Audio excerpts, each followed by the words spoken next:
Bienvenue dans Preuve Santé. Aujourd'hui, par la demande de ceux qui nous suivent sur nos pages, que ce soit Facebook ou Instagram, on a l'honneur de vous présenter une maladie très grave, très répandue, qui représente la première cause de mortalité infectieuse dans les pays endémiques, qui n'est rien d'autre que le palu. Et chaque 30 secondes, il y a un enfant qui meurt de cette maladie.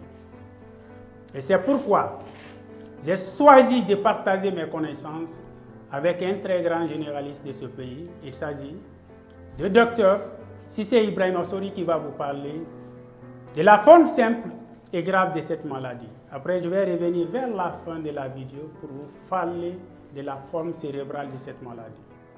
Donc, si ce n'est pas encore fait, il faut vous abonner à nos pages Facebook, Instagram, puis publier et liker ces vidéos pour qu'on puisse sauver beaucoup de vies, parce que c'est notre seule chance.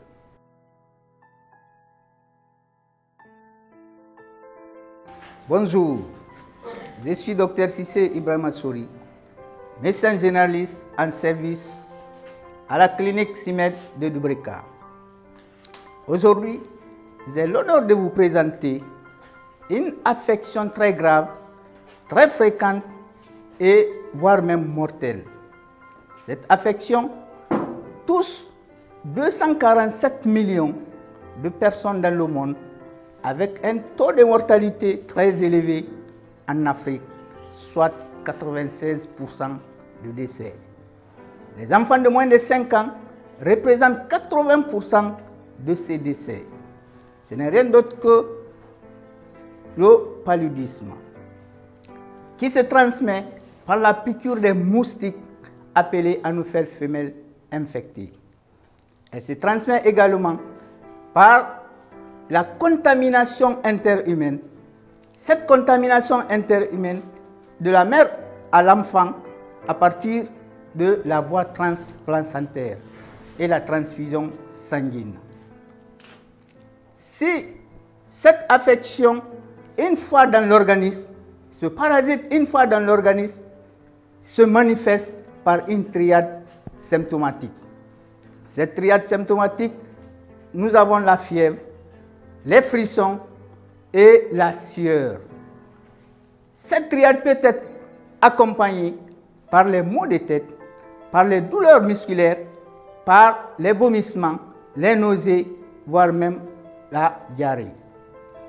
Si elle n'est pas traitée, cette infection, à l'absence du traitement, peut entraîner, par le paludisme à Plasmodium falciparum, peut entraîner des affections graves, avec des manifestations cliniquement par la détresse respiratoire, par les convulsions à répétition, par la prostration, par le coma, par le saignement, par l'ictère et par les œdèmes pulmonaires.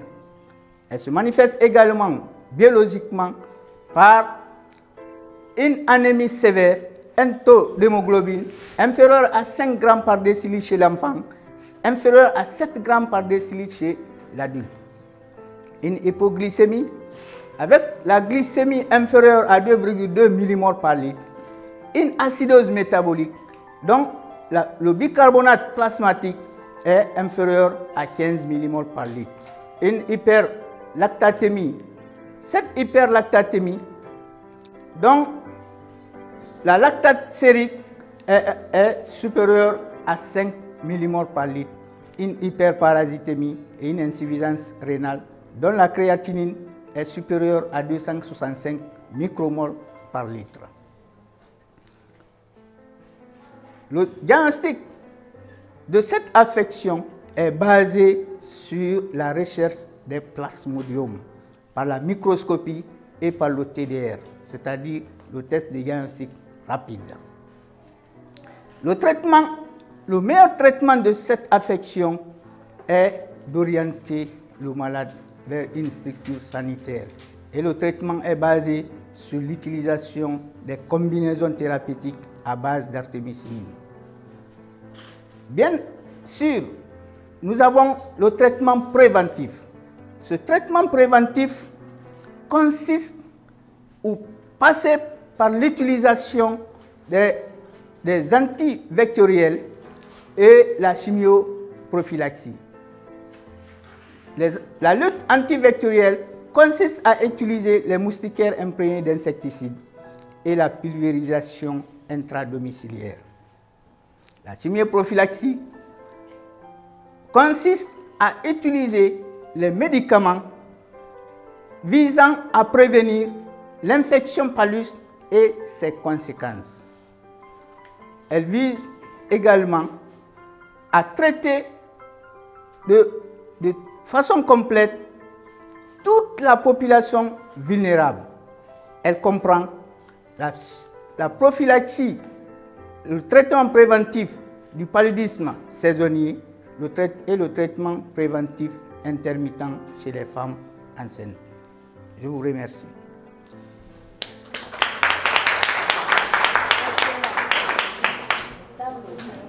Donc, grand merci encore à Dr Cissé pour son intervention, pour qu'on puisse sensibiliser ensemble sur cette maladie très grave. Et il a tout dit, je pense.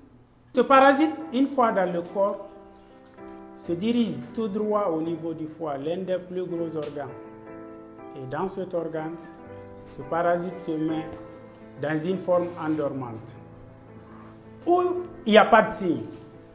Donc les voyageurs qui viennent dans les pays endémiques peuvent même transporter cette maladie en ce moment sans se rendre compte. C'est pourquoi il y a un grand savant qui dit que pour cesser les vaccins pour ce parasite, il faut qu'on agisse et on empêche la pénétration de ce parasite au niveau du foie. Parce qu'après le foie, ce parasite prend toute une autre structure où il est très compliqué de le reconnaître. En pénétrant, les cellules rouges du sang qu'on appelle les globules rouges, puis remontent vers les tuyaux les plus fins au niveau du cerveau, où ils vont présenter les protubérances pour adhérer facilement à la paroi de ces tuyaux. Et ils vont se déposer l'un sur l'autre jusqu'à fermer ces tuyaux au niveau du cerveau. Et qui parle de la fermeture parle d'arrêt du sang. Et qui parle d'arrêt du sang parle de la diminution du glucose et de la diminution de l'oxygène. Du coup, les cellules qui doivent recevoir ce sang à ce niveau, du glucose plus l'oxygène, vont se mettre à souffrir. La souffrance d'une cellule, on connaît sa fonction qui a été citée dans les autres vidéos précédentes. À la souffrance de ces cellules. Donc du coup, ces cellules ne vont pas faire leur rôle. Et c'est ce qui fera que vous allez perdre la parole, la vision et même la force. Donc, va donner quelques signes. Le premier signe, c'est d'abord la fièvre. Une forte fièvre, plus de 40 degrés. Le deuxième signe, c'est les agitations, qui va se sonder par une convulsion. Les crises convulsives qui sont répétitives. Après, le patient en un moment va être déconnecté de son milieu. Vous lui parlez, il ne répond pas. Et il va s'endormir, qu'on appelle coma. Et dans ce cadre-là, ce qu'il faut faire, il faut l'envoyer directement voir un neurologue ou un médecin généraliste. Et la meilleure façon de traiter ces malades, c'est de prévenir. La prévention retenait 3 grands axes. Le premier axe, c'est de nettoyer et rendre propre votre milieu. Le deuxième axe, c'est de traiter tous ceux qui sont malades. Et le troisième traitement, c'est d'utiliser les moustiquaires imprégnés. Donc à vous, après avoir suivi ces exposés, est-ce qu'en mangeant une mangue verte, monsieur peut donner un palu? Non. Madame, est-ce que pour vous, après une forte pluie, quelqu'un peut avoir le palu? Qu'est-ce qui peut donner le palu? Donc, tout ce qu'il faut faire, il faut nettoyer nos environnements pour qu'on puisse éviter ensemble la piqûre de ces moustiques. Bienvenue dans Preuve Santé et à très bientôt.